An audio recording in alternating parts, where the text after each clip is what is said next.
And you'll have a little pop-up that says we're recording. So please say, okay. If you don't agree to it, it kicks you out of the webinar, I believe. But and I'm Laura Ackerman from Ohio Agribility, and I am very proud to welcome Bridget Britton, our behavioral health field specialist from OSU Extension, and she is here to talk about caregivers and mental health. Bridget, take it away.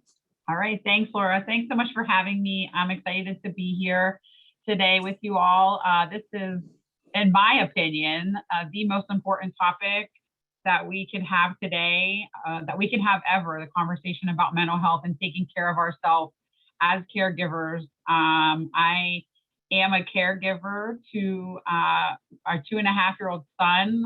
I do work full time, but he does have special needs.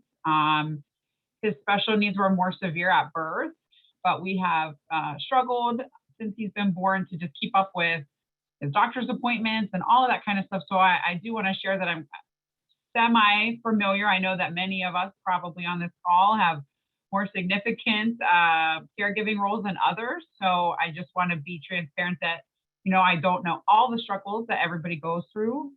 Nobody can know, but I do have a passion for specifically caregivers. I've watched family members be caregivers, and I've watched, my husband and myself be caregivers, and know the importance of self-care and taking care of our mental health. It's not talked about enough. A lot of trainings that I do when I talk about mental health, when we talk about, watching for kind of warning signs and symptoms of mental health challenges, which we will talk briefly about towards the end. So I do want to let you know in advance that towards the end, we will talk a little bit about mental health challenges and when to kind of look for things that may be a sensitive topic at the end of this webinar. And I will kind of warn you towards the end of that as well. But, I teach all these trainings, and we go through how important it is and how important it is to spot these warning signs and symptoms. And then we say, oh, by the way, you need to take care of yourself. But we never really go into more detail about how to take care of ourselves, why it's important. So I'm so glad to have this one specific time, this hour 15 minutes, to just be dedicated to talking about taking care of yourself, taking care of the caregiver. So I'm the behavioral health field specialist. It is a newer position in OSU Extension since March. I focus mainly in our agriculture and rural communities. So I am familiar. This focus is on right when there's a lack of resources. How can we still take care of ourselves? Where can we find resources in our rural communities? Prior to this position, I serve at the state level, but prior to this position, I was a family consumer sciences educator in Carroll County on the eastern side of the state, so a very rural community. Total population was about 28,000 people. We didn't have a Walmart. We didn't have anything. We had to drive about 45 minutes to everything. I live in Tuscarawas County, but I live in a portion of Tuscarawas County that's very rural. I have to drive about 30 minutes to everything. So, I am very familiar with the rural life. So, I am aware of the lack of resources. I experienced the lack of resources. Teresa, I see that, Carroll County, you live in Canton. Yeah, so we're about 45 minutes south of Canton. I appreciate all of the interaction in the chat. So like Laura said, click the everyone button. I'll try to look at as much as I can, but we're going to do some interactive things. So I want you to interact in the chat box as much as you can so that everybody can see kind of, what's going on. So let me go here. And if you see me like dive bombing stink bugs, it's a serious situation in my office at home right now, trying to get rid of them. They're just attacking me like crazy. And then also my son is downstairs and I have to remind my mother to shh when I'm talking. So, right, that's the life that we live right now, some of us. So it's a good time. But let's first talk about what is self-care. Some of us may not know what self-care is. Honestly, I was a therapist for 15 years. I've been in social work for about 15 years. I have my bachelor's and master's in social work. So I've been in that field for a long time. I was a therapist prior to coming to OSU Extension about 5 years ago. So, I am familiar with self-care is, but I don't always practice it as well as I should. And my husband was not really familiar with what self-care was until I, kind of shared with him about it. But self-care really is the practice of taking an action, right? A specific action to preserve or improve one's own mental or physical health. So I think the key word there is action, right? We have to do something intentionally. We can go about our day and we know, we always have to eat something. We always have to use the restroom. We need to shower. We need to do all these things, and they're just kind of habitual, right? We're breathing without even realizing it. We're doing all these things that our body just does, that we do on a regular basis. But self-care is intentionally doing something to make sure that we are preserving or improving our own mental health. So Laura's going to launch our first poll question for us today, and it's, do you have a self-care routine, right? So some of you are like, I don't even know what self-care is. That's okay. I'm glad you're here. Some of you are like, I have a self-care routine. Some of you might say, ooh, I have a self-care routine, but I might not practice it all the time. So let's see what we got. As they Are you come able in. to see the? I can see the poll. It looks like we have about 70% for completed, and we have a high percentage of people that have a self-care routine. So that's good. I'm glad to see that. And we'll kind of get into those of you that have shared that you have a self-care routine. You're going to have the opportunity to type in the chat box later kind of what some things are to help you. Pre-COVID, I did, Sophia. Yeah, it was difficult to have that. So I'm just going to go ahead and end. We have about 85% that participated. And I think I can share the results. So, oh, nope, failed to share. Okay. So I think that Laura might have to share the poll. But it said, 77% said that they did have a self-care routine, and about 23% shared that they did not have a self-care routine. And I think that that's important. Sophia, okay, Jessica said she can't see it. Sophia pointed out something really good, right? Pre-COVID, we may all have been a little bit better at our self-care routine. Some people developed a self-care routine based on COVID. A lot of studies coming out, showed kind of a mixed bag of things. There was some increase in mental health issues and challenges, but also there was also a bigger increase in those that were taking care of themselves. You might have seen things like the sourdough craze, right? Everybody started baking sourdough. People were gardening more. People were canning and preserving more. So there's kind of, all over the spectrum of people that were doing different things when it came to self-care. I told myself that I was going to start doing some different self-care routines, and I just didn't do it because I had a 2-year-old. And I was just trying to get him to take a nap so I could work. So, it's all kind of different because of COVID, but the most important thing is we have a self-care routine, and then how we can use that self-care routine. So those of you that don't have one, that's okay. That's what we're here for today. And then towards the end, we will talk about more professional resources that you can reach out to if you need extra support. So when we need to practice that self-care, ideally, we're practicing it on a regular basis. Every single day, we should be doing something on our self-care routine. I teach a class called Mental Health First Aid, which I will share a little bit more about at the end of the class. It's a program that everybody can take. But it really encourages people to write down their self-care routine, what they're going to do on a regular basis, maybe not necessarily on a daily basis. But some of us, do really well handwriting things out as a reminder of what to do, what our plans are. Some people do everything on the phone, right? My husband wants me to have a Google Calendar. He wants to sync it with his. I don't have time for that. Just give me a paper calendar. We'll write everything down. So everybody's a little bit different. But ideally, on a regular basis, you're practicing self-care.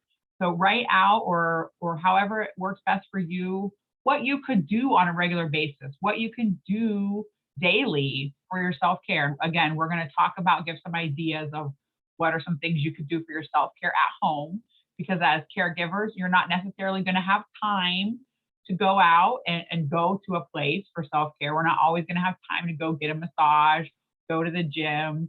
although that would be ideal, right? We would love to be able to do that. Pre-COVID, I was trying to go get a massage, a facial like once a month, but I haven't gone since then. So everybody's gonna look a little bit differently, but I'm gonna have all of us share in the chat some ideas that they do. So ideally we're doing it on a regular basis so that it's a maintenance routine, right? So that we're never, I don't wanna say never, but we're trying to keep us from getting to a place where we might need to seek more professional help. That's not to say that our self-care routine is always going to be what's going to keep us from needing more professional help, right? But our self-care is the best prevention method out there. Prevention is always the key. And so self-care is a prevention method. But we know that sometimes a traumatic situation happens or there's an increase in our stressful situations, and we may need to seek out professional help. And we will talk about that and that it's okay. And we'll talk about stigma as we go forward. But you need to practice your self-care absolutely when you're feeling overwhelmed, when you feel like, you don't know how to handle things, that you can't handle things. Absolutely, when you're feeling overwhelmed, practice that self-care. The mental health first aid that I'm going to talk about at the end encourages you to practice self-help, self-care, and other support strategies when you're feeling overwhelmed. But then it may get to a point where you need to seek professional help, and I'm going to give you some resources for that. So some signs that you need self-care, that I need self-care. I don't want to be, I know this is a webinar, I don't want to be the only one engaging. So maybe I'm going to share some things that our overall studies have shown that are signs that a person might need self-care. So some physical signs that you might need to practice your self-care, right? So say we're not doing it on a daily basis, or maybe there's some things that you do on a weekly basis or a monthly basis, but you haven't been doing, and then you start experiencing these physical signs. You might have dizziness, short of breath, chest pains, heart palpitations, stomach pains, headaches, or you're tired all the time. Now, it's important to note that these physical signs, they need to be addressed by a medical professional first, right? If you are having shortness of breath, if you're having chest pain, I never, ever, ever want you to say, it's just because I'm stressed. You need to seek out professional medical advice first. And then if everything else is ruled out, you may be experiencing some type of stress. It may just manifest as a portion of your stress. I've been in this field, like I said, for 15 years, and I truly never believed that stress could manifest itself in a physical realm until I had stress manifest in a physical way for me. I have epilepsy, and when my son was born, I basically stopped all forms of self-care. And I had been seizure-free for 6 years prior to my son being born. And about 8 months after he was born, I had a seizure. And it was devastating when I had my seizure after he was born. And my neurologist basically was like, Bridget, it was because you were not taking self-care. I wasn't eating right. I wasn't sleeping well. And I oftentimes wasn't taking my medication at the appropriate times. I was taking them every day, but I wasn't taking them at the appropriate time. So it is important to note that stress can manifest itself in physical ways, but you always, always, always need to rule that out with a medical professional before you realize that it might be a manifestation of stress. So then you have your emotional signs that you might need to take care of some self-care. You become easily agitated, frustrated, moody. You feel overwhelmed, maybe like you're losing control. Sometimes we don't fully recognize that we don't have control over a situation, or I'm sorry, sometimes we do recognize that we don't have control over a situation, but we can use our self-care to take control of ourselves, right? We can respond to how we react to a situation. Laura and I were talking before this webinar started. If you're familiar with Farm Science Review, it was a very stressful time for us. And we could not control the weather. It was pouring down rain, Monday when we set up, Tuesday when we were there. It was canceled on Wednesday. And then Thursday, it was like so windy. It's like 20-mile-an-hour winds, like continuously. And it was very stressful. We could not control the weather. They did cancel on Wednesday, which was a big stress reliever. But they had the show the other days. But we could control our response to the situation. We could control our attitude and practice our self-care after the show was over, before the show started, and just kind of being a support to each other, you know. And then behavioral signs, changes in appetite. If you notice that you're eating too much, not eating enough, avoiding responsibilities, increased use of drug, alcohol, or cigarettes, showing nervous behavior, nail biting, fidgeting, pacing. Those could all be signs that you need to utilize your self-care. So feel free to put in the chat box if there's any other signs that you notice about yourself that you might need to practice your self-care routine. I've had some great responses from people that have shared things, you know, like their family member has pointed out, go practice your self-care, right? And my husband has done that for me. He's told me, like, you need to go practice your self-care. Last night, we've been going back to back right now with extension programming, and I went home and I told my husband, I'm tired, like I just need to go to bed. So I experienced that tiredness, and I knew that it was time for my self-care routine to kick in. So, you know, there might be some other kind of manifestation of your self-care. So maybe you're comfortable putting it in the chat box. Maybe you're not comfortable, and that's okay, but feel free to do that. Because it may be something that somebody else doesn't realize. Yeah, that is a manifestation telling me. Mary Beth says that she gets extremely cranky when I don't work out at least 4 times a week. Even my kids and husband pointed out, yeah, sometimes people get rashes. I've heard of that, like hives or things like that, as their stress level increases. So that could be a sign that you need your self-care routine to kind of pick up into full steam. So we have our cliches. How do our cliches help us? We've all heard some of these cliches. You can't pour from an empty cup. Take care of yourself first. Put your own oxygen mask on first. You wouldn't let this happen to your phone. Don't let it happen to yourself either. So, you know, you've heard these all the time, but they are so true. And I am the biggest advocate for self-care. Literally, Laura's heard me talk about it. My colleagues have heard me talk about it. They get tired of hearing me preach about this every single day.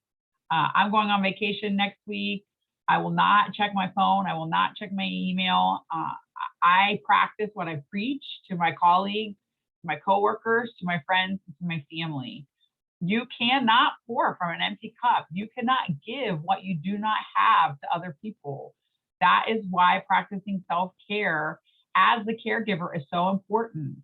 You need to take time to dedicate to yourself.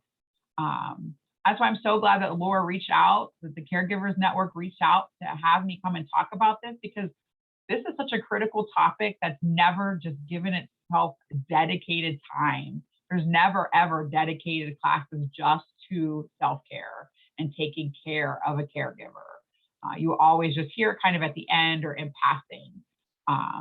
You know, I have watched, like I said, personally, caregivers' own health and own mental health decline. And actually, sometimes, unfortunately, decline quicker and become worse than the person that they're taking care of, because they're not able to take care of themselves. So please hear me when I say that I empathize with you. Your loved ones need you. They depend on you. But they also can tell when you aren't 100%. You know, some of them may not say anything because they don't want to offend you. They don't want to hurt your feelings, right?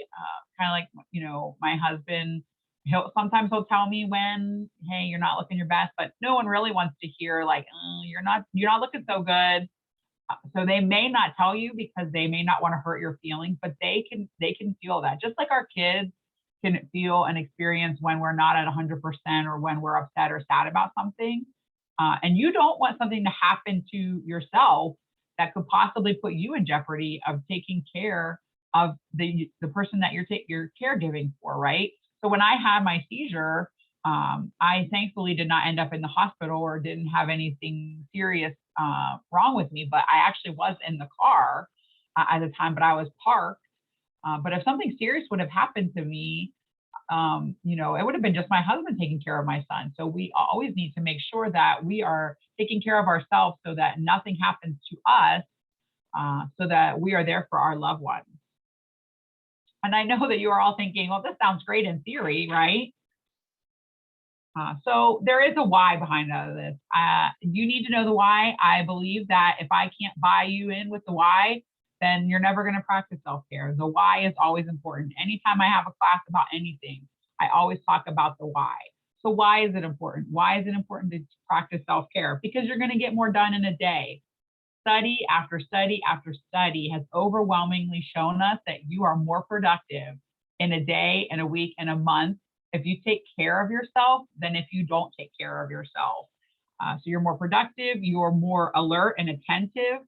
When we talk about those that deal with mental health challenges, I know that we're not necessarily speaking specifically to you all having a mental health challenge, but when you think about somebody who's dealing with a mental health challenge, or in terms of, your self-care, if you're feeling agitated or overwhelmed or like you can't, concentrate, think about it. If you are handling heavy machinery or a tractor or a big piece of equipment, if you are not able to concentrate or pay attention to working with that equipment, how dangerous could that be if you are not taking care of yourself, right? So not only are you not being as productive, you're not being as safe, but you could get more done in a day if you're taking care of yourself. Thinking about right now that it's harvest season, if you're not motivated to get stuff done or, encouraging your spouse to get things done or the loved one that you take care of, just think about how important that is. I see some people talking about sleep. Yeah, sleep is huge. I saw somebody talking about having a good productive day yesterday. That's great. I tend to be kind of a on the crunch time person, right? So I need a deadline to get things done. And the last week has been very busy for me. So I knew that how important this was. And so I had to make sure that I dedicated time for this PowerPoint presentation and for this topic. Yes. So Teresa shared last night was the first night all week that she slept all the way through, feeling very productive today. Teresa, same for me. Very busy week with some things for work. Last night I went to bed early and I was able to sleep in just a little bit longer than I usually do. And I was able to just get a lot of things accomplished this morning. So again, the studies showing us, and I'll cite my references at the end, you have a healthier immune system, right? There's lots of things out there that people share that build up your healthy immune system, medicine, vitamins, minerals, oils. I'm not going to go into all that, that's for another time, another place, a different class. But studies show that if you have a healthier mental health, if you have self-care, that leads to a healthier immune system, just like sleep, right? If you're sleeping better, you're sleeping longer, it's going to lead to a healthier immune system. Hopefully, you're able to get some alone time. So I put this in an asterisk because I know what you're thinking. I don't have any time to be alone, right? Maybe you're the sole caregiver to the person that you're caregiving for. I understand that. I want to recognize and validate that right now. And I wish that I had an answer for you. I'll talk again towards the end about some resources to help you that are either local resources, state resources, or just self-care tips. But hopefully you're able to find at least 5 or 10 minutes a day to yourself. But I want you to know that I hear you. And I just hope that these resources are able to support you in some way. But hopefully that alone time can really energize you and boost you. I never want somebody to feel guilty for taking that alone time. If you have the capacity to take alone time, never, ever, ever feel guilty. I will say that again, never feel guilty for taking alone time. When my son was born and he had issues, had medical issues, my husband is so supportive. I take once a month, I take the day and I either just, chill in our spare room I, before COVID, would go out and go shopping, whatever that looked like for me. And he also does the same thing. Once a month, he goes out and he likes to fly drones. So that is our respite time. You have to know what you need. We have that support in each other. I know not everybody has that time. So if you're able to take it, take it. No, do not let anybody let you feel guilty for taking that alone time. I'm here to tell you that it is okay. You need it. It is good. It's a safer environment for everybody. You're more productive. You're awake, right? You know what's going on. You're more cognitively aware. You're not maybe falling asleep when you're trying to take care of the person you're caregiving for, or your child, or whoever that is. So, I just want to talk briefly. I know many of us may know the stigma around why we don't talk about mental health, why we're not getting help, but I do feel like it's important to touch on this. You all are taking such a brave step in just attending this webinar. So I appreciate all of you. In our rural communities, everybody knows everybody. So all of you on this webinar are a great first step, a great advocate to say, you know what? I'm breaking down that barrier. I care about myself. I care about self-care. And I am either going to take care of myself using my self-help strategies, or I'm going to seek professional help when I feel like I need it. So you are part now of the people that can help break down that stigma. And I really encourage you, and I need you. We need you. Laura and I need you. Everybody needs you that's working in this mental health field. Because in our rural communities, we know that it is still not talked about enough, the importance of getting self-help. So I really encourage you. There's the mentality that I can take care of myself. Now, this is not necessarily specific to our rural communities, but we see this much more often in our rural communities. Just to share an anecdote, somebody that I know, their families, I won't give detailed information, but their family was saying, I really think that you need to go get some help. I can see that you're struggling. And he said, no, I don't want to go. I don't want to go. And eventually and this was his parents telling him this. So his older parents were telling him this. He said, no, I don't want to go. I don't want to go. And he was a younger guy. And finally he went. He finally decided that he was going to go and get some professional help. And he told my husband and I, don't tell my parents. I don't want them to know. Even though his parents were encouraging him. So you have that kind of mentality, right? That I could take care of myself, even though his family was encouraging him to go. But we need to break that down. We are part of this now to say, you know what? I need help. I want support. And everybody, it's okay to get support.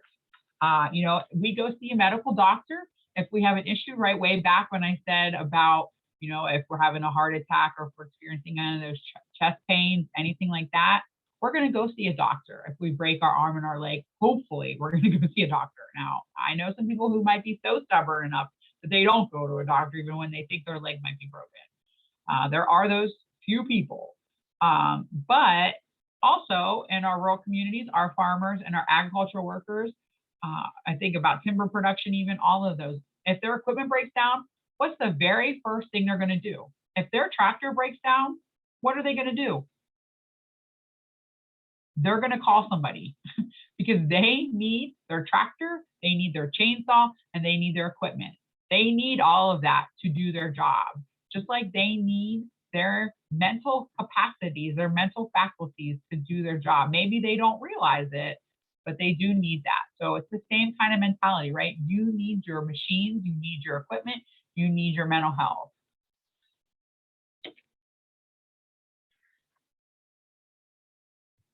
So we struggle together to see professionals. I shared that I live in a rural community. Many of you on this call live in a rural community. Some of you may not, and you're just interested in this webinar. I appreciate you coming because maybe you work with those who live in a rural community. So I'm just going to briefly touch on why we struggle together, right? There's access to healthcare. health literacy challenges. So when I talk about health literacy challenge, that's just like understanding healthcare, right? So some of us, like myself, I just get healthcare through my job and I say, this sounds great. And I check mark the box because I have like one or two options. But sometimes for our rural communities, for our farmers, for those that are, have cell phone businesses, they have to go through this big long list of options and they don't know what to pick. And so sometimes they're just so overwhelmed that they don't even pick anything.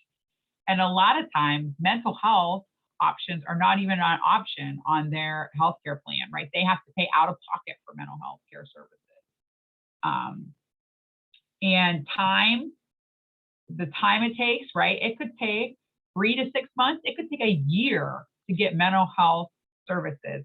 It definitely could take a year to get inpatient mental health services. But I've seen it take upwards of 3 to 6 months to get just an evaluation, right? To get therapy. So that is really an issue as a barrier for us. The distance, it takes so long. It takes 45 minutes to get from Carrollton to Tuscarawas County, where the majority of the mental health services are in Dover and New Philly.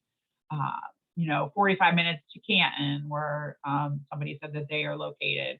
So 45 minutes to there. And I'm not even sure still, I can't remember if Canton has like an inpatient mental health facility. I can't remember, but if you need to go the inpatient psychiatric unit, that's mainly going to be probably Akron or Pittsburgh, Cleveland, which is an hour and a half to 2 hours away from a place like Carrollton.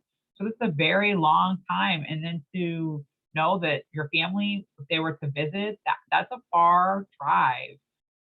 Sometimes, I know in Carrollton, when I was there as a family consumer science educator, people would come to the Carrollton like once or twice a month or twice a week. But again, you have that time gap, right? And so if people are going to seek treatment, if Laura and I both are going and 10 other people, if they're only coming twice a week, there's going to be a long wait list for them to see people. And there's not necessarily psychiatric people coming in because psychiatrists are kind of a dying profession anyway, for some reason, even though they're probably the most needed profession. But it's just being more and more difficult to find psychiatric physicians. And of course, the cost, we have really good insurance at Ohio State University, but we do eventually have to pay out of pocket for mental health services, and they are very costly. So if your employer does not cover mental health services, it is very costly. And then technology limits in our rural communities. I don't have to tell you that. But those of you that were able to get on the call today, we really appreciate it. And hopefully that means you do have some kind of access to broadband internet that you could reach out, because that's one of the great things that are coming about with not only COVID, but they were working on before COVID, and it's just getting that much more improved since then. But our local extension offices all have Wi-Fi. And so, if something that you're interested in requires Wi-Fi, you can always reach out to them. So looking at creating a self-care plan, one of the very first things that you need to do is identify somebody who you can talk to and be intentional about that. So share in the chat box, yes or no, do you have somebody that you can talk to? You don't have to share the name of the person, especially if the person's on the call, but do you have somebody that you can talk to? That's not the person you're caregiving for. That is so important. And when I talk about being and it's okay if you don't. It is okay if you don't at this time have somebody that you can talk to. I like some people are saying several people, that's great. But I want you to be able to identify somebody that you can talk to. So if you're thinking, well, no, I don't really have anybody that's not necessarily a caregiver, right? Or the person you're caregiving for, I want you to think about who might that person be, and then be intentional. So when I talk about being intentional, that's not texting them, that's not messaging them on Facebook. If you have a Facebook or Instagram or if you have any of those things, it's not that. It's not listening to a voicemail and then calling them back when they're not going to be able to answer.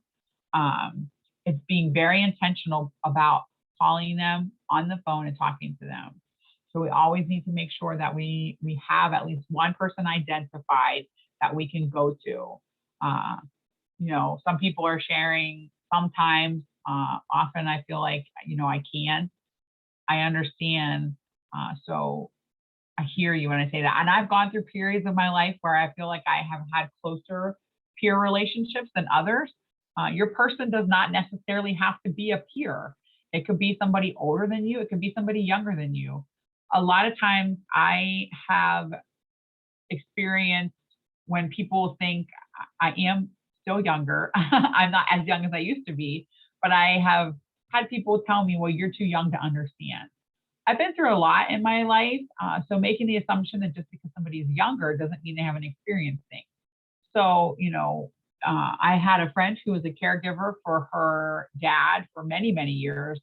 That was the cultural expectation, that the wife doesn't take care of the husband, that the firstborn daughter takes care of the husband or the father. So she took care of her father. And that was her expectation as a 21-year-old, 22-year-old, until he passed away. And she gave up her, you know, her life, her 21, 22-year-old life. And so she is a good person that somebody could go to that's maybe, you know, 60, 70 years old, being a caregiver for somebody because they can relate to each other. But oftentimes we think of a 21, 22-year-old, they're not going to understand. I can't relate to them. But there are people, this support group network is great for that purpose. Also, you know, you could make friends over a thing like Facebook. I don't encourage you to only talk to them on Facebook, but I've joined some support groups in Facebook, and then, you know, you could maybe say, hey, let's have conversations outside of this group. And that's a way that you could find somebody. And it's been phenomenal what I've seen through the internet become very close friendships. And those people also can keep you very accountable. And not, you know, the person that I have that I intentionally talk to on a regular basis, I talk to about once a month. So it's not something that has to be every day or every other day. Find something that you enjoy that can be as short as 10 minutes a day. So what you enjoy doing that can be as short as 10 minutes a day, because I know some of you have already shared that you cannot, you know, leave the person you caregive for. You know, hopefully maybe if the person goes to sleep or is resting, you can leave the room for just like 10 minutes and you can do your short self-care plan. So type in the chat, what are some things that you enjoy doing that you can take advantage of for 10 or 20 minutes? Your thing that you like to do is going to look different than somebody else's. So for instance, you could do gardening. You'll hear a lot of people share that gardening is a great mental health support strategy. People enjoy gardening. I personally despise gardening. I have no desire to ever garden. I don't want any landscaping at my house. We just moved in March. I don't want anything that have to pull weeds. You know, when we do have a garden, my husband is in charge of all the gardening. It is not therapeutic for me. I do not enjoy doing it. It causes me more stress than it brings me joy. So I choose not to do that. But, you know, things like music, if you're able to listen to music, even if you have to be with your person, sorry, here comes the 2 stink bugs. Oh my goodness. Laura, I hope you can edit that out. Teresa, I'm glad you love pulling weeds. My mother-in-law loves pulling weeds. Our old house had wraparound flower beds, and she would come to our house and she would just like kneel down and start pulling weeds before I would even answer the door. So sometimes I would maybe like not answer the door right away, so she would just start pulling the weeds. Don't tell her I said that. But, you know, you could listen to music while you're in the room with the person you're caregiving for. You know, there is no shame. You know, if you have the internet, utilize it. There are so many apps out there. If you're familiar, if you're a little bit tech savvy, if you're not as familiar, but you do have access to the internet, have somebody teach you. There's different meditation apps, calming apps, any of those kind of things. When you think about meditation, I don't want you to get it in your head that it's some kind of like religious Buddhist thing that, you know, that you have to be a certain religious sect to be involved in it. It's not about that. It's about just slowing your mind, slowing your breathing, and calming yourself. And there's some guided meditations, and it's really helpful because it will kind of, you know, guide you through a series of like deep breathing and mindfulness. And then it'll tell you like, it's okay if your mind wanders, and then it'll bring you back. So there's all kinds of great apps. There's also things out there for telehealth in terms of like apps for therapeutic apps. We'll talk more about professional help, but there are apps out there that can help you support, that are like nationwide apps out there. So I'm seeing some great things in the chat box: cooking, quilting, quiet time. You know, quilting is something you can do when you're in the room with the person you're caregiving for. Reading, painted your nails, haven't done it in ages. That's great. Yeah, simple little like beauty routines that might make you feel better. Crafts, walking and hiking, cleaning. I'm glad, Mary Beth, that cleaning makes you feel less stressed. I mean, it makes me, you know, it makes me feel less stressed when it's done, but I don't like to do it. So I love seeing all those. Just closing your eyes. Yeah, that's something that can just relax you. I wrote a blog about, you know, 1 minute mindfulness tips, right? So things you could do for 1 minute that just kind of ease your stress. Lean on your family and friends. Some of you on this call have family and friends that you can lean on. Some of you don't. And I want you to know that I empathize with you. I hear you. I hope that you will utilize this caregiver support network.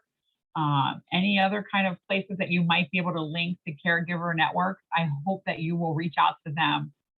Before my son was born, I was like, I am not going to get any help from my family. Like, I could do this on my own. I want to raise my son the way I want to raise him, and I don't need anybody coming in and helping me. And then he was born, and I was like, everybody please come, right? There is no shame in asking for help. So do not ever feel that shame. Hear me when I say that. Again, I shared utilize technology. Nobody likes to hear this, but avoid social media and news, especially when you feel your anxiety and your stress level kind of just really high. Maybe think about putting that on your self-care plan. Everything on social media and news is really meant to make us polarized. It's meant to kind of pick us one way or the other. It brings our stress level up. I can tell when it's stressing me out. I'm sure you can tell as well when it's making you feel more stressed and emotional. So take a step back.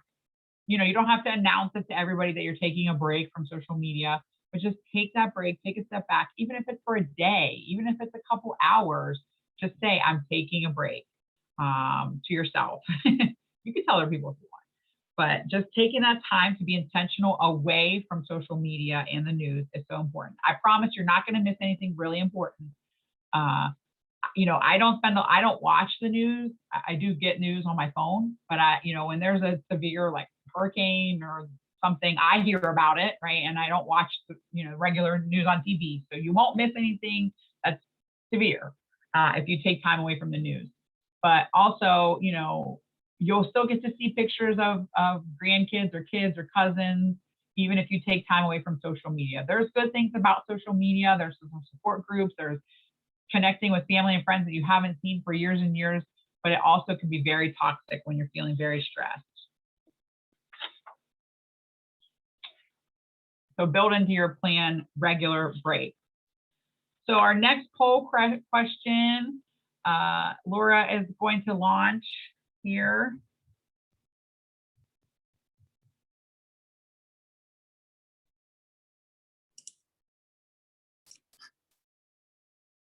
Laura.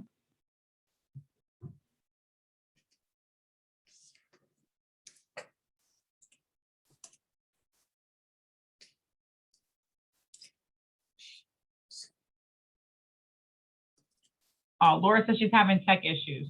Okay, so I think it's the poll question is, I don't know if I can launch the poll question.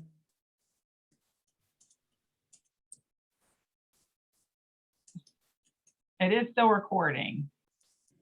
I don't think that I can launch the poll, but I just want you to type in the chat, do you know where to find your local mental health resources? Yes or no? Do you know where to find your local mental health resources? Oh, I think I can launch the poll. No, maybe not. Somebody said they're scarce. Some people are saying yes, no. We're getting some kind of mixed results here on that. And we know in our rural communities that there are not going to be as many options for, yeah, Brandon, even in Carroll County, there are local mental health resources.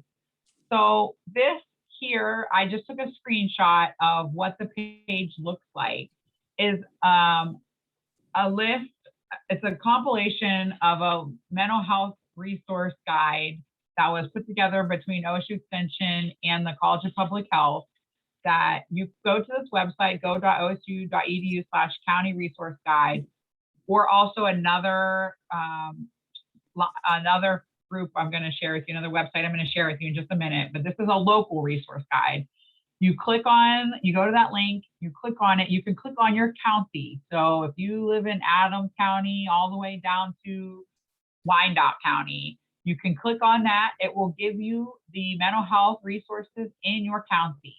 Now, this is being constantly updated. We know that names of agencies change. Some places go out of business, new places come in. So if you happen to click on that and you see that it is not up to date, feel free to please reach out to me. My email will be at the end of this presentation. Laura knows how to reach out to me, and we will get that updated, because this is a great resource guide that we could not do without you. We could not make sure that it's maintained. There are also national resources at the end of it. So this is just what it looks like kind of as soon as you go to the landing page, all the county resource guides. It's also nice because, right, if you live on the tip of Carroll County and Tuscarawas County, and you want to, see what's in Tuscarawas County, you could do that. And also, a lot of our counties are now offering with the telehealth, like we shared, we know broadband can be an issue. Now that they're offering telehealth, I mean, you can talk to somebody in Franklin County if that's an option for you. A lot of, I saw in Tuscarawas County, again, I'm just using them as an example because I live in Tuscarawas County, they are offering telehealth options for other areas. You don't have to live in Tuscarawas County to utilize their resources. There are also local county crisis lines. Some of them are going to be listed in this resource guide. Some of them may not be listed. So you can go, every county is going to have listed their local drug and alcohol addiction board. Some of them are going to be called something else. In Tusk and Carroll, they share a board, and it is called the local Adams board. But like Belmont, Harrison, Jefferson, and I can't remember the other county, they share a board together, and it's called something else, mental health recovery board. So they call it, something else. So you can look on there and see, and those different boards are going to have a list if there is a local county crisis line. There is one in Tuscarawas and Carroll County that you could call. Some counties may have one, some counties may not have one. And like I said, telehealth in many counties, even our more rural counties. When I moved to the place that we live in now, we struggled a lot to find internet. We did recently get good quality internet in the place that's working on broadband in our area and like our 4-county area. They're targeting specifically rural communities. They're putting up hotspots in different like picnic shelters even around, and they're putting them in local churches, which is a safe place to go, to kind of avoid that stigma, right? If you're worried about somebody seeing you going in and out, you can go into the church, perhaps. And so, learning about that by going to your local county resource guide and your Adams board or whatever your, mental health and recovery board, you can find that through this guide, and they can link you to where some maybe hotspots are, or the internet companies are that could hopefully get you the better help that you need for the telehealth. So then there's some state and resources. I'm supposed to say state and national resources, but state resources. So we have this care line. This care line is created by Ohio Mental Health Addiction Services, and some of you may be familiar with them. They are a state organization that is kind of under the umbrella of the National Addiction Services Administration. And they created a care line during the pandemic as a place for you to just call and talk when you were struggling, when you were feeling like you needed some extra support. It was called the COVID Care Line. Since then, they have created a much more broad care line. So you can call this number, and Laura hopefully will be able to put in the chat. If not, I will make sure it gets on the chat before we leave. You could call this number. You can also just search like Ohio Care Line, and it will come up. That you can call this line and just talk to somebody from 8 o'clock in the morning to 8 o'clock at night. The person is somebody in the state of Ohio that will answer the phone. And then at 8 p.m. it rolls over to the National Suicide Prevention Hotline. And I have that on the next slide, those numbers on the next slide, or next couple slides coming up. But that is a great, just local resources. They have local counseling agencies that, answer the phone. We actually did a training, myself and some others did a training with this care line to talk specifically with them, those that answer the phone, about the unique stressors that the farming community has. Because we want these people that answer the phone to understand what our rural communities are struggling with. Because a lot of the places that answer the phone are in Cuyahoga County, are in Franklin County, are in Hamilton, right? Hamilton is Cincinnati. Anyway, Cincinnati area. I can't remember the color. Anyway, Cincinnati area, right? Because they just have more manpower to answer the phone. So we wanted them to understand, not that some of them don't understand. Thanks, Ingrid. That is Hamilton County. Not that some of them don't understand, but a lot of them need to know, right? That weather is a stressor, that finances is a stressor, healthcare is a stressor, and then how to talk to them, how to talk to us. What conversation starters? What is an acre? What are the different kinds of swine out there, and cows, and all of those kind of things. So there's all kinds of great topics that we were able to educate them on, and we're doing more work with them. We're really excited, but that care line is a great resource that is available to you, that you can just simply call. You can call if you're out on a tractor. You can call if you're in the house with the person you're caregiving for. And then my farm stress team, I'm a part of a farm stress team through a wonderful grant that we received, created the go.osu.edu/farmstress. And it has basically all of these resources plus so much more on it. When you go to the website, it will instantly link you to the Get Help Now portion of the website, where it gives you the suicide prevention hotline, the text line, the care line. But then there are other things on there like podcasts talking about mental health. We have a blog that you can subscribe to in the lower right-hand corner. Also, Ohio Farm Bureau is doing great work about farm stress. These are just a few agencies I could think of to highlight or highlighting farm stress. There are so many agriculture and rural community-based agencies that are working on farm stress, that are advocating for mental health in the communities, and it's just so hard to list them all. The Ohio Rural Health Association, you could go to their website. Ohio Department of Ag has the Got Your Back campaign that is really big, trying to emphasize, that they have your back, that they care about you. If you are a farmer and you're struggling with stress, you can reach out to them. Ohio Agribusiness Association, they were a big supporter of us at Farm Science Review. And Ohio Country Journal and Ohio AgNet has also been a really great supporter of the Farm Stress Initiative. And there's so many more. So this is the national resources. You have the Suicide Prevention Lifeline. And this is also the crisis text line. I believe I saw somebody put it in the chat box. But just text for HOPE to 741-741. Some people prefer texting over talking, but however you get that, however, if you know somebody that needs that, those are great national resources that you can just reach out and talk to. So before we end, I just want to spend a couple minutes talking about, and before I take your questions, I want to just spend a couple minutes talking about some programs that Ohio State Extension are currently offering for free that are geared more towards spotting warning signs and symptoms of those that are working through a mental health challenge or potential crisis situation. So this might apply to you currently. You might have experienced the situation. You may know somebody who's dealing with a mental health challenge. We encourage everybody to take these trainings, no matter if there's always youth and adults, but whether you're familiar with mental health, whether you're not familiar with mental health, a lot of our trainings right now, we're kind of advertising for people that live or work or interact with the rural communities. So that's what the majority of our focus is. That's not to say that if you're not in one of those categories that you can't attend the training. They're all free right now, thanks to a grant that we have. So we're really excited. The first one is QPR, which is called Question, Persuade, Refer. This is a 1.5 hour strictly suicide prevention training.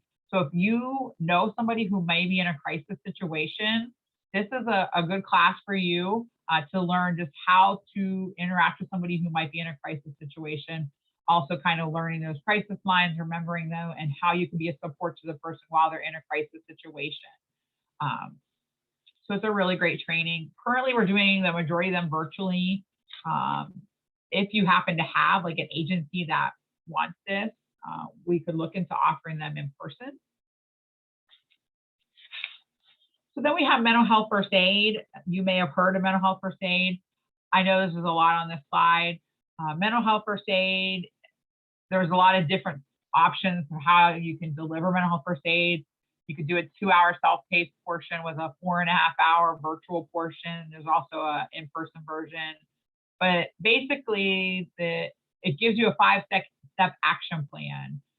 The QPR is good for people who may not be as sure about, wanting to learn about mental health challenges.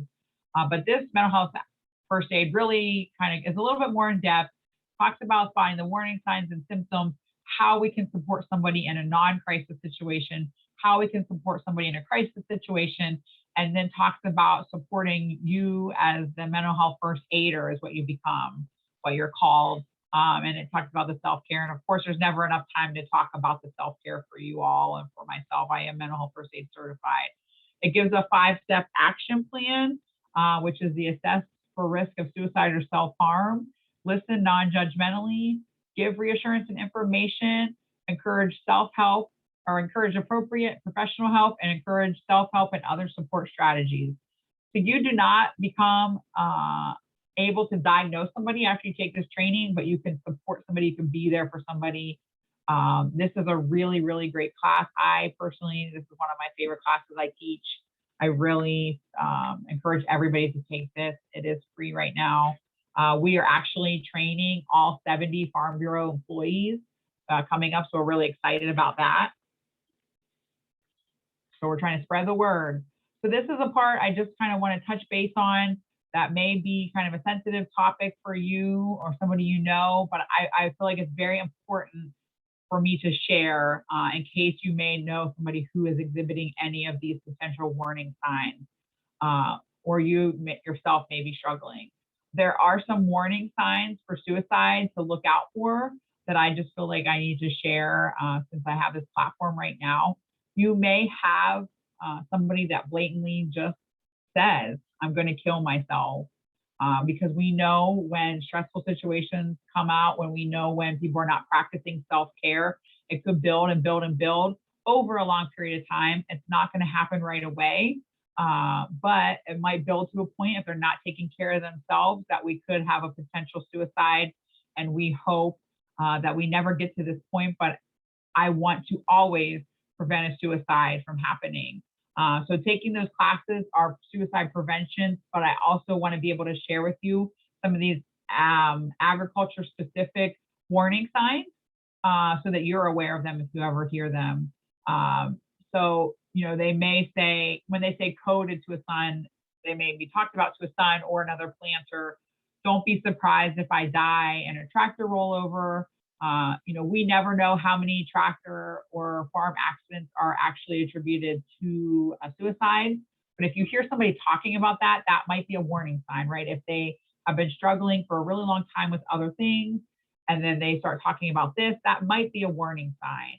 And so taking something like mental health first aid will really be able to support you in the very early stages before it gets to that point, but will also be able to walk you through how to support them in the crisis situation. But if you are hearing any of these things, you want to make sure that you're getting help immediately for somebody. And that just be call 911, because if you're not trained, you don't know what to do, just call 911. Clear to a banker or somebody. If you're foreclosed, you'll be seeing my obituary next week. That's a very shocking statement to hear, and some people will try to laugh it off, but it is a very serious statement that we need to take seriously. If I should pass away, I want you to have my old Winchester 12 gauge. Studies tell us, people understand that those that have attempted suicide share that they have often given away possessions or tried to give away prized possessions when they have attempted suicide or died by suicide, because they want people to have things that they love and care about. So, we have a lot of guns in our house, a lot of guns that were handed down from grandparents and great grandparents. They mean a lot to us. So if you hear something like that, that might be a warning sign. A lot of times people that are struggling with debt in their farming and their farm household, they might say, what happens to my debt if I die? And if I die, can my mother, wife, sister, or daughter cash in on my life insurance policy? If something is ruled a suicide, they don't get access to life insurance. So that's why you see things coded as accidents, or they try to make it look like accidents. So this is just something that I want to share with you. I feel like we've talked about stress, we've talked about self-care. You all are caregivers for people that are going through very stressful, significant situations, but you also are going through very stressful situations yourself. I want you to know that you're not alone, that you are cared for, that people need you, and the same for the person that you caregive for. So if you're seeing any of these warning signs and symptoms, please reach out for help, call the suicide prevention hotline, call 911, but also consider taking one of these classes so that you're better educated on how you can be a long-term support for somebody. So I think there's a final poll if Laura is able to launch that. I don't know if her tech issues have resolved themselves. If not, I think it was just, did you learn something new today? Yes or no, did you learn something new today?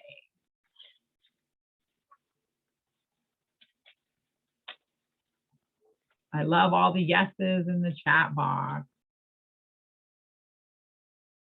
And I want to just ask, what questions do you have for me? I see some in the chat or in the question and answer, so I will try to address those.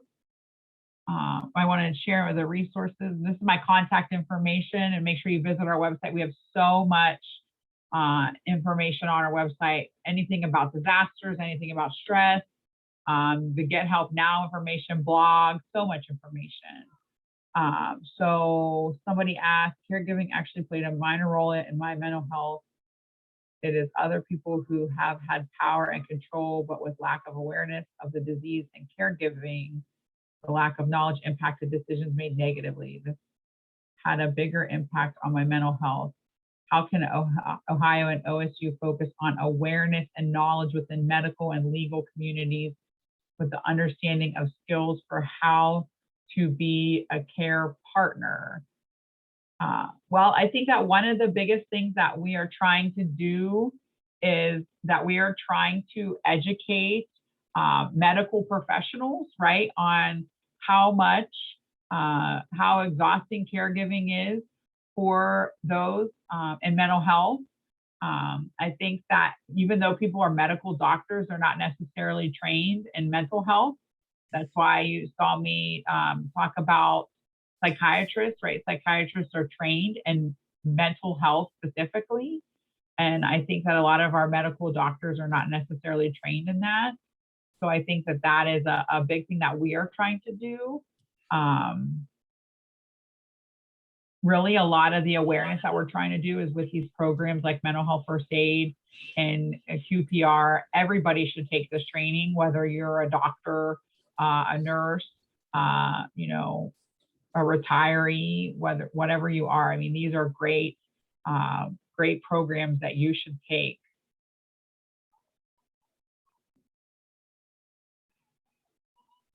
Does that answer? Andrew, does that answer? Okay. And yeah, I can share the slides with Laura. And yeah, so Teresa, when we talk about reaching out to local colleges who have social work and nursing, we just got a grant to partner with the College of Social Work. We're focusing more on that for a grant to talk about the unique stressors that the farming community has.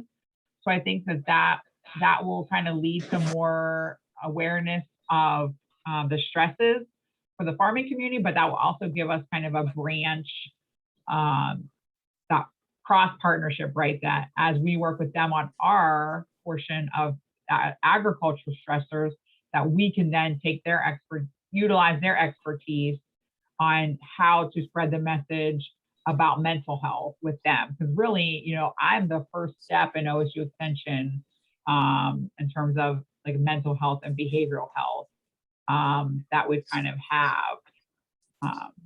Where are all the local extension offices located, specifically looking at Portage and Wayne?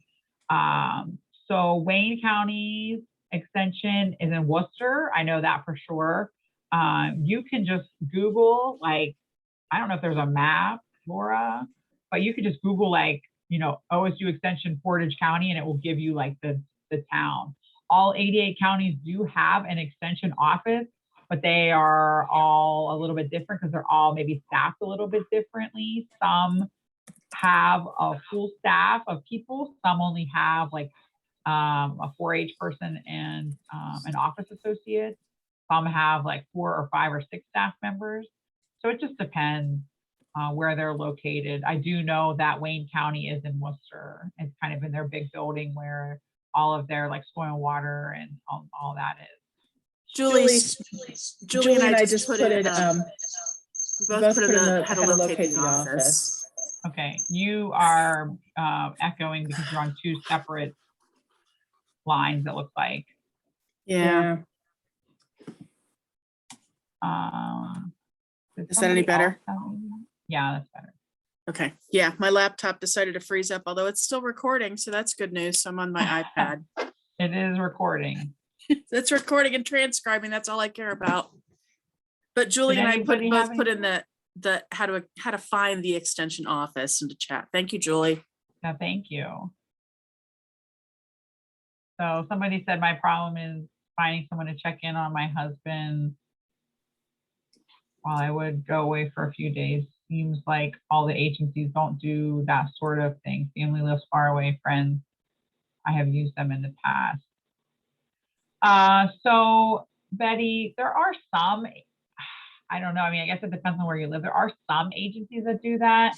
I know that there are some places that offer like respite care that would kind of require you to either like take your husband to a place for like overnight, or they could come and stay overnight with your husband.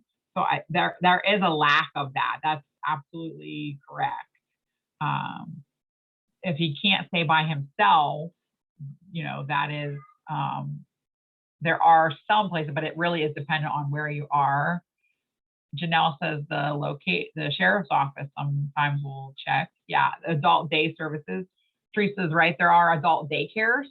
I don't know if some insurances pay for it, but there are adult daycares. They can be expensive if you don't have somebody that can either pay for it. You have to pay for it out of pocket. But they are very nice. My husband's grandpa used it for a while, and it was just really nice for him to be able to have that respite, at least for the daytime. It's not overnight, but yeah. So it looks like maybe in Wayne County, Betty, they might you might call the area on aging. Yeah.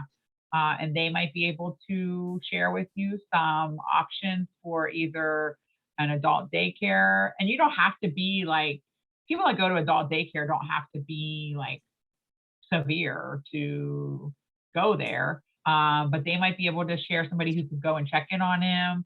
If the sheriff's department can go check in on him, that is an option for you to just maybe go away for a couple hours. But yeah, I would check with your area on aging. I'm also going to send Laura to you. I totally forgot to put this in the resources for you, but there is a friendship line for seniors that is like over 65 can call, and they will call and check on you. Like they will pair you up with somebody. It's like through the area on aging, the state area on aging, and they will pair you up with somebody. And it's a really good resource. I found it during COVID. Like they'll call at a specific time every day. And so like if you don't answer like 3 days in a row, then they'll call the sheriff's department.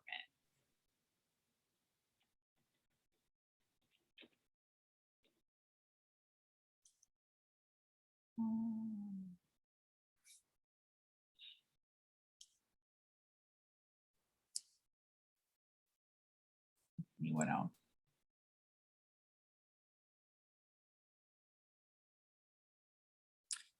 Bridget, there's a question under Q&A. How do we find respite facilities? I think you've already referred them to the area agencies on aging, and I will send a link to that. We have it posted on the Caregiver Support Network page, all of the different regions and the counties, all the different area agencies on aging by region, and it lists out the counties. Yeah. But they're such a great resource, They especially are really for your local resource. regional things. I would definitely go to those. So when I send out the follow-up to this, I'm going to send Bridget's resources today. And I will send a link to the area agent, to the Caregiver Support Network. I'll highlight the area agency on aging page. And then in a couple of weeks, I should have the video transcript edited, and then I will post that on the website, and I will send you another email to remind you of that. Mm-hmm. Yeah, and that friendship line is just really, it's a really great resource for people that just need somebody to talk to, you know, like the senior that is not really, you know, necessarily struggling with suicidal thoughts or anything, but just wants somebody to talk to. Sandra wants the caregiver support group page in the chat. I do not have that. I'll type that in. Okay.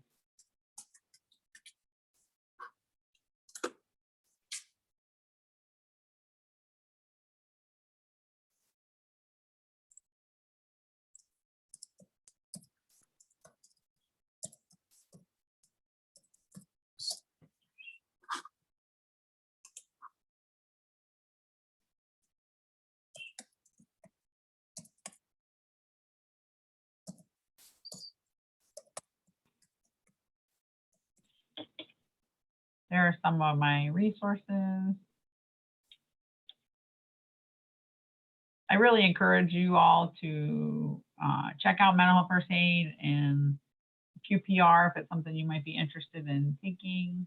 I think they're really great, not just for your caregiver, but for family and friends. You never know when you might need it.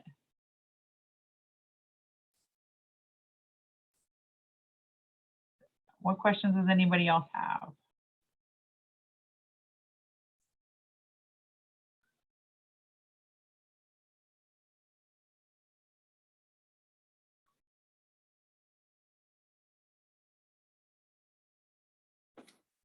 I want to thank you all so much for coming, and thank you, Laura, so much for having me. I really appreciate it. This is such a really important topic, and I hope that you all got some new resources that you can use. And please feel free to reach out to me. I will do my best to get any resources to you that I possibly can. I will search high and low. And I love working with Laura, so I will do whatever I can to support all of you. So thank you so much for having me today. Thank you, Bridget, and thank you everyone for joining us. This has been recorded and I will be sending it out to you once I get to caption it. I have a really good idea for, I met somebody in the last few weeks who works at the Mid-Ohio Food Collective, and that kind of made me think, oh, food insecurity, preparing food when you have no time. So that Yeah. I haven't gotten much farther than that, but I know who I want to talk to, and that's really where all this starts. So thank you so much, everybody. Let's see my video. Oh, it's good. I was afraid because I had my iPad on the side that I would be sideways. You never know. But thank you again, Bridget. Thanks everybody for joining us. We really appreciate it, and have a great weekend, everyone. Thanks, everybody. Bye.